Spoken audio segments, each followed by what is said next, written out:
Di ba nag-aaway-aaway na sila? Hindi, wala naman akong regret, wala naman akong panghihinayang kung sino man yung binoto ko. Wala naman akong panghihinayang. Para sa akin naman, tama naman yung ginawa kong desisyon sa pagboto. Tsaka yun kasi napusuan ko eh. Pero hindi naman natin masisisi ang naging presidente ng Pilipinas o kung sino man yung magiging presidente pa ng Pilipinas. Hindi naman natin pwede sisihin. Kahit paano naman, may nagawa naman mabuti yung para sa bansa natin. Tsaka hindi naman ganun kadali magpatakbo ng isang malaking bansa.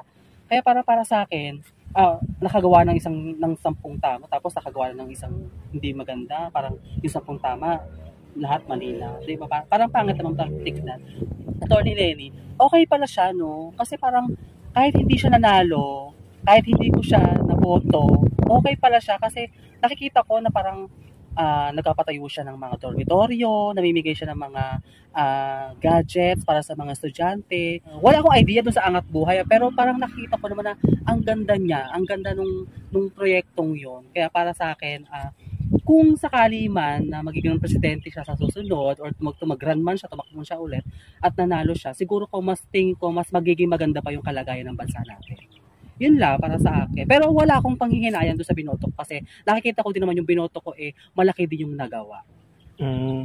What if bakit ba ako tinatanong mo ng ganyan? Wala naman ako masyadong kaya nga hilig sa politika. Kaya sasabi ko manonood ka din ng balita, yan puro boto-boto lang kasi di ba ang daming yung mga sasabi kasi nagsisisi sila, nabudol sa eme-eme. Well, ikaw at least nakikita mo yung magandang nagagawa, di ba? Oo, hindi naman porket Tsaka hindi ganun kadali magpatakbo ng isang bansa, napakahirap. Pero yung iba kasi, at least nakikita mo yung yung ginagawa ni Atty. Leni Robredo. Oo, na-appreciate ko siya, in fairness. True. Naniniwala ka ba sa mga fake news noon nung kinalat sa kanya? Ako kasi yung tipo ng taong hindi nandiya-judge, na kahit narinig ko lang sa balita, balita lang, yung minsan kasi may fake news sa tinatawag, hindi ako basta-basta naniniwala sa ganyan. Wala kang nga pakialam sa mga balita. Oo, minsan wala nagpapakialam sa mga balita, pero hindi ako nandiya-judge na tao na kapag ka narinig ko lang sa balita, naniniwala na agad. Correct. Hindi ako ganun na tao. Well, at least, di ba, nakita mo yung mga ginagawa. Alam mo kasi ganun naman talaga dapat na manalo-matalo, dapat nagtutulungan para sa mga kapwa natin. Tsaka yung mga nasa politiko na yan, pagdating ng botohan, syempre parang hindi sila okay, parang hindi sila nag-iimikan. At the end of the day, kapag natapos yung botohan, magkakaibigan pa rin naman sila. So, ibig sabihin, in case na tumakbo sa Atty. Leni sa 2028 bilang presidente, iboboto mo siya? Di ka may tinatawag nga tayo na nakalayaan sa pagboto. Siguro naman titignan ko kung wala naman mas mag-try.